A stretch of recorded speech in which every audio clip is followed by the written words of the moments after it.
Hi, everyone. I'm Saher. I work at BAE Systems, and I'm a threat intelligence analyst. Today, I'm going to be talking to you about Lazarus and going through some Swift bank heists.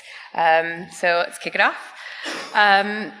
So I'm first going to start by looking at just briefly the evolution of kind of how we've gotten to this spot and the bank heist that we see today, starting out with kind of more criminal operations, low-level stuff. Then we'll talk about the entrance of Lazarus to the scene and get into the Swift bank heist case studies. And then I'm just going to look at a little bit of the evolution of tools and kind of compare their backdoors, just high-level stuff, and then talk about some unknowns that all of us who have been investigating the actor and these cases kind of are still mystified by, and maybe some potential theories. And then I'll wrap it up with some conclusions and outlook for future attacks.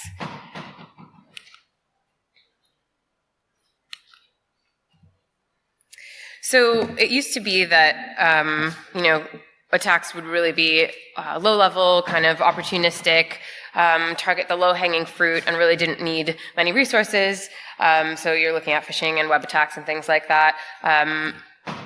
We moved on to kind of getting more planned, and maybe even in small groups, but more commercialized. So kind of buying off-the-shelf tools, and then we're getting into more organized kind of attacks with full teams and people that can be hired and developing, banking Trojans and ransomware, and then moving on to kind of the tailored attacks that we see today and how targeted intrusions are becoming the norm. So this is kind of where I want to start introducing Lazarus, and this is, an investment of time and sophistication and a lot of planning and coordination.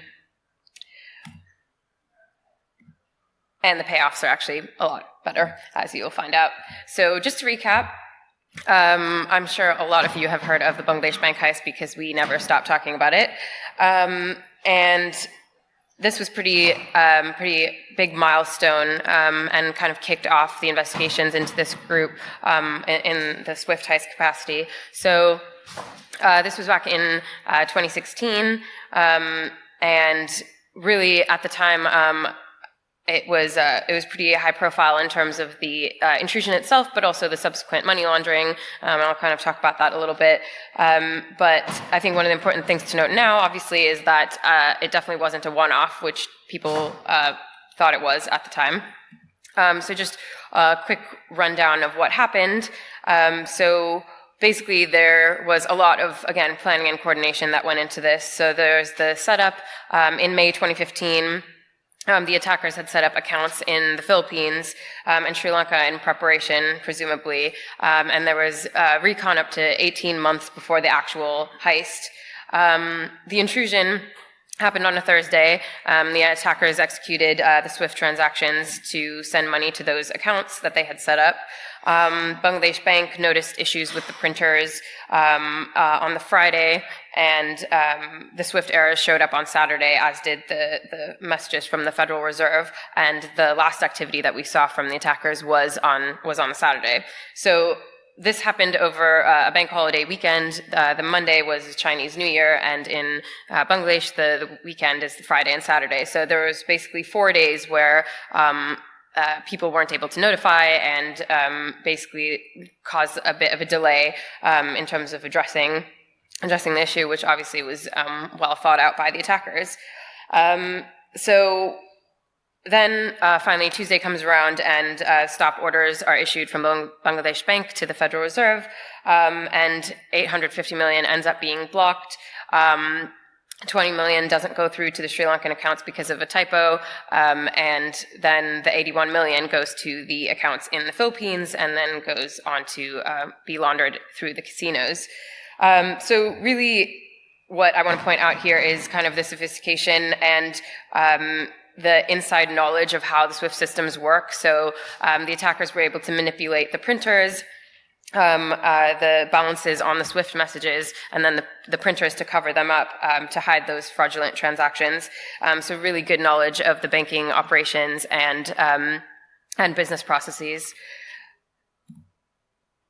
So fast forward to 2018, and 2 years later, we see the heist not only continuing, but increasing. So just in 2018, I think we've seen 8 public ones, at least. So I'm going to get into a couple different examples. But basically what you see here is that we've definitely gone global. The attackers were definitely focused on kind of Southeast Asia regionally, but expanded to Latin America, and India has become quite a hot spot. So the frequency is also increasing, see almost one a month. So this is definitely kind of a continuing threat. And now I'm going to get into some of the examples. So the first one will be Banco de Chile, which happened in May 2018. So basically what happened was some very nice, friendly people posted on Twitter about how their computers wouldn't boot. And this was employees of the bank. And luckily the bank tags their monitors with locations. So we were able to figure out what bank and then start investigating this particular case. So this was, a targeted intrusion just like the others, and went after millions. So there was the theft, but there was also kind of the destructive element, which I will get into in a second. But basically that was to divert attention away from the actual heist.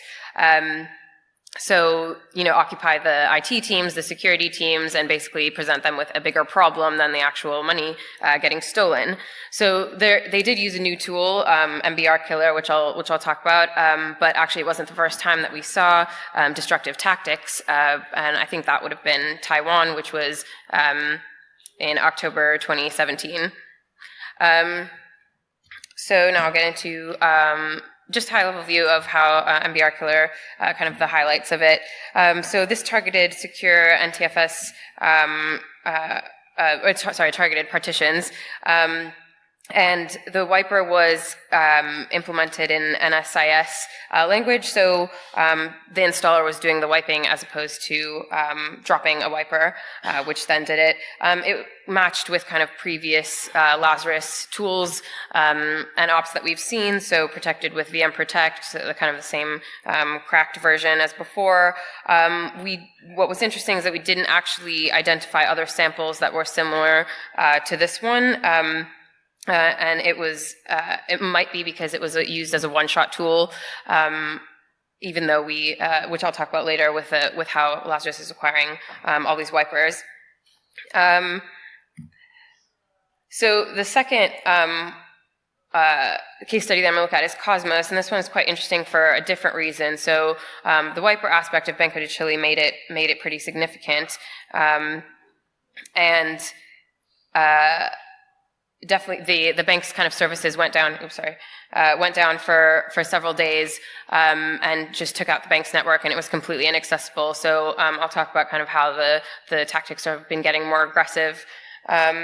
So Banco de Chile, Cosmos happened last month in August, and it's Cosmos is a cooperative bank in India, which again has become a favorite of Lazarus these days. So basically, this started when the FBI released an alert on August 9th about an imminent ATM cash-out scheme. So at the time, we didn't know that this was related. We only figured it out after. 2 days later, the actual cashing out started. So in total, this was about 15,000 transactions, and I think $11 million across 28 countries, mostly Visa and mostly outside of India. And then a couple days later, we see the SWIFT transactions happen. So these were, I think, a total of 2 million. And then Cosmos starts to pick up on this and reports to the police, and they kind of issue the press releases and things like that. And we keep investigating.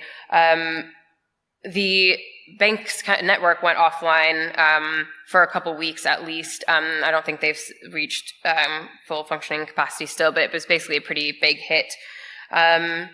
So I'll just talk through the ATM cash out because this was kind of the really interesting bit of this particular attack. So the attackers got hold of cloned card details, and we actually still don't know how this happened. It's possible they got them directly from the bank, but because of their really good and prolonged access, but actually there's been no confirmation of this. So then they make the request to withdraw money from the ATM. There's a network of mules across those 28 countries, and they make the request to withdraw from the ATM. So these transactions, go through the normal ATM processes, the transaction processor, the interchange network, and finally the issuing bank, which in this case is Cosmos. So the clone card details are one thing, but then now when you put that kind of request through, the bank will want the details of the transaction. So how much money you want to withdraw, the PIN number, and then they have to authorize it. So usually this is where such transaction would have been stopped if it looks fraudulent, but the attackers in this case had a way of manipulating the authorization mechanism so that it would just approve them straight away. So again, this is pretty unclear about how they've actually done that, and again, they could have compromised some infrastructure earlier on, and it could just be due to their really good access to the network, but that still remains mystery. So then the request comes back through the ATMs, and the mules are able to withdraw the cash. So this is a point that I'll cover kind of at the end in the unknowns and conclusions, but in terms of where the money goes with the other heists, that's been a pretty big mystery, and having a coordinated effort across that many countries and likely through organized kind of crime, criminal gangs, only because I doubt Lazarus has personnel on the ground in that many places, is a pretty big deal. So just to go through the tools just a little bit. So nest egg is the old backdoor that we saw that was likely used in Bangladesh bank heist. So this is a late stage implant used for persistence. There are some really interesting parts of it. So the dropper would be securely deleted from the system, and so we actually weren't able to look at that in depth. But what we were able to see is the backdoor is modular, so there's a bunch of plugins, and that includes a keylogger and a screenshotter. And those were actually the interesting bits. So the attackers would be recording kind of all the keystrokes and all the screenshots of the admin, and be able to kind of, if they put these together, theoretically they would have been able to reconstruct kind of the way to get access into the network and get admin privileges pretty easily in a step-by-step process. So that was pretty significant. So we saw nest egg being used over a couple of years, and then up until about 6 months ago when there was a new backdoor, which is called Catch-22. So this is the one that was used in Banco de Chile and has been seen in several other intrusions. It's particularly used to target banks, very specifically. Hasn't been seen anywhere else. Also, again, late stage attack tool, and deployed on admin laptops, but also on Alliance Access and Alliance web platform. So these are the Swift systems. These are both in the secure zones that you can see in the graphic. So called Catch-22 because it has 22 functions, but all the ones you would expect of a backdoor and to carry out this kind of attack. The interesting bit about this backdoor is the command and control. So usually malware is going to run as a client and communicate with the CNC, but this one can also run in server mode. So theoretically, it could give commands to other malware on the network. So this is pretty interesting. and it kind of plays into the segregated networks attacks. So the infected machines that sit on the network boundaries can proxy connections onto other machines on either side. So this acts as a client and a server and has the ability to kind of initiate new connections and proxy traffic between multiple instances. So the attackers are able to transparently traverse internal networks and issue commands or do recon against machines not connected to the internet. So this is like pretty deep access. And again, so this will show you how they got access to the payment systems in the secure zones. So Swift is trying to kind of implement new security controls and use jump boxes, but Catch-22 basically circumvents that whole effort. So now just to get into some of the interesting stuff that we don't know, and maybe just speculate on some potentials.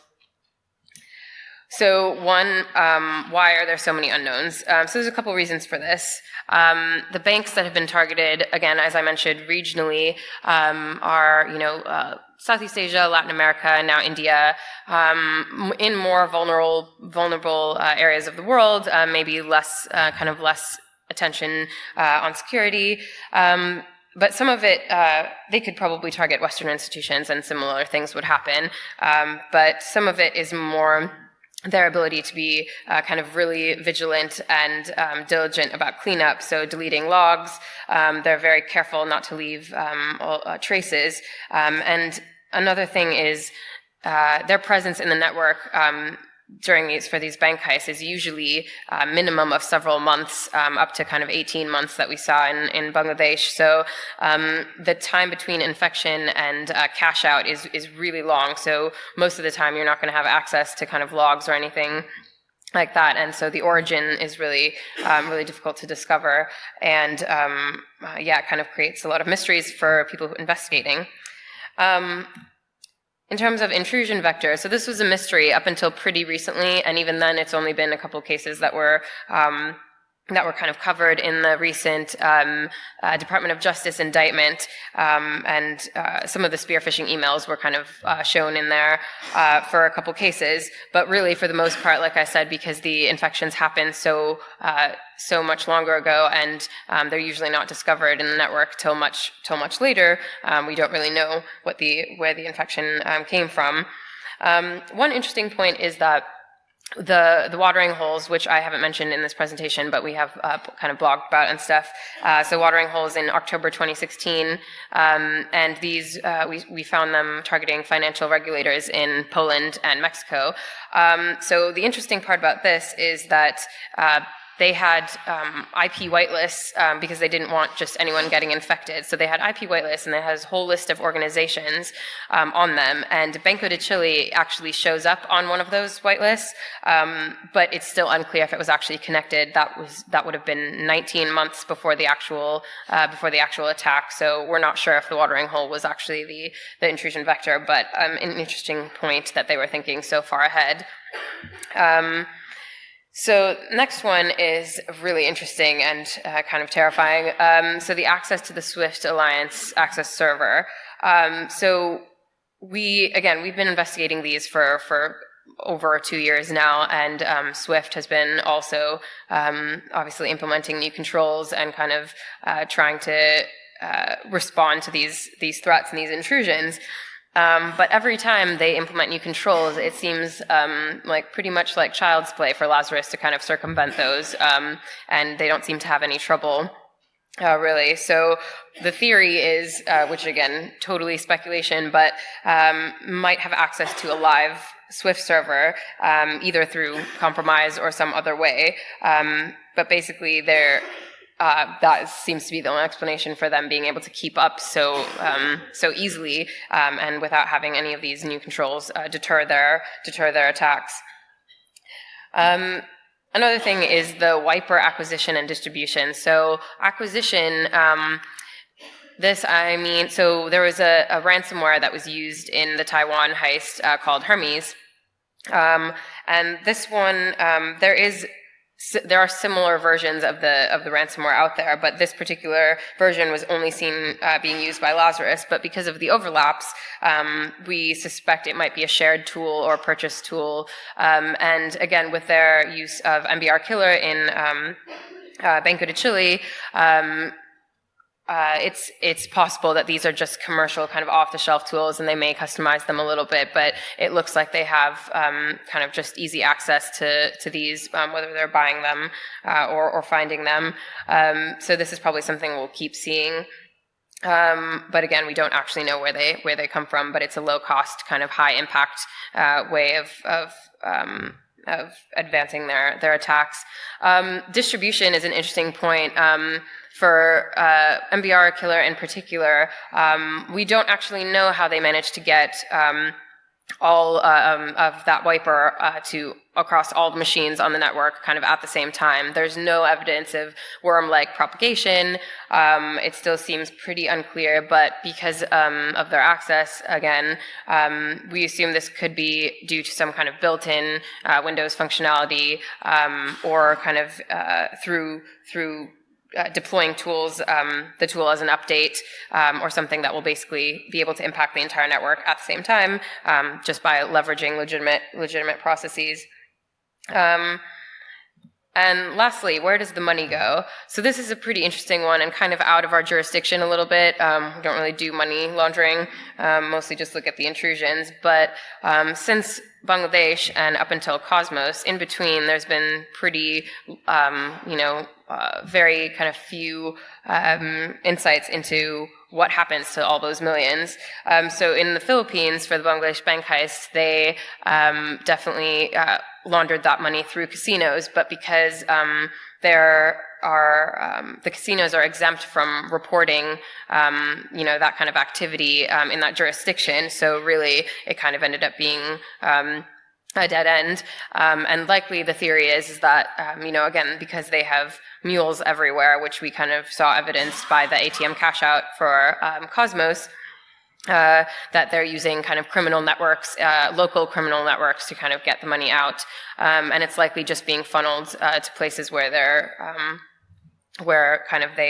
operate. Again, how people get the funds, this is still really new. The ATM cash out is something that is them trying something new, and seems to be pretty successful compared to the Bangladesh bank heist. So that's the mystery about the money. Still working on that. For a wrap up, I just want to look at a couple kind of conclusions. Again, like I said, these targeted intrusions haven't been slowing down. If anything, they're increasing, they're getting bold, even more than before.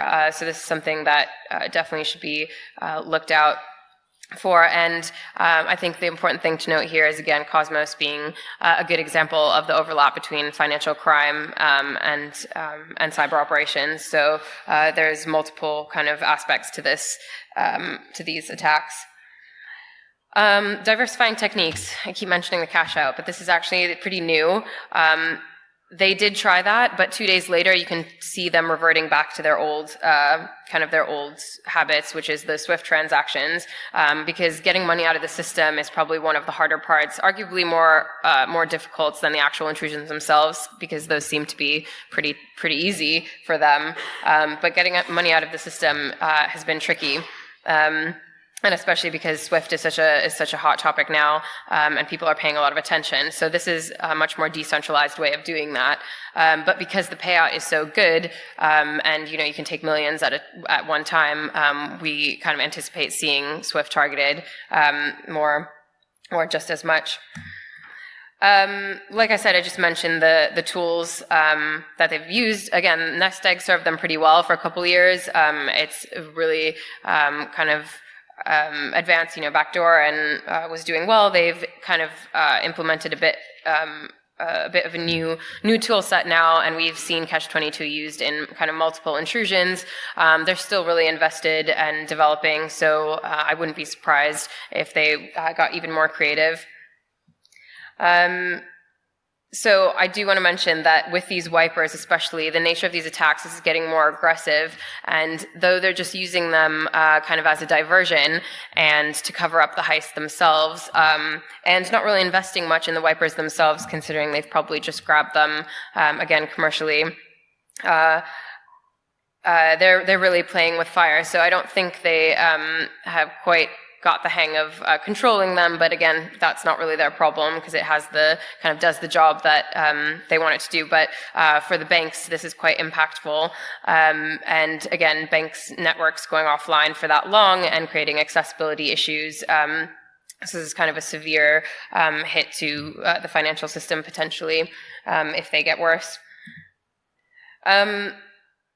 Yeah, so like I said, there's been a lot more attention on SWIFT controls and kind of improving those defenses. That being said, not only have they been able to circumvent those, but also it still leaves national banks vulnerable. And again, if you look at their targeting in terms of which banks they're going after regionally, some of these will not have as good security, and so this is pretty advantageous for them to continue targeting. And there's obviously a whole long list, and they are in kind of multiple banks at the same time around the world. And one of the other things that we don't really know is kind of when they're going to kind of stage those heists, doing recon for months and months. And with Bangladesh Bank, we saw kind of the timing over the weekend. It was really coordinated, and there was a big reason for why they did it that way, and those particular dates. But with the kind of increased attacks that we see now, there isn't really any rhyme or reason that I've seen so far. So they're doing pretty well. That's pretty much all I have. So thanks for listening, and if you have any questions, let me know.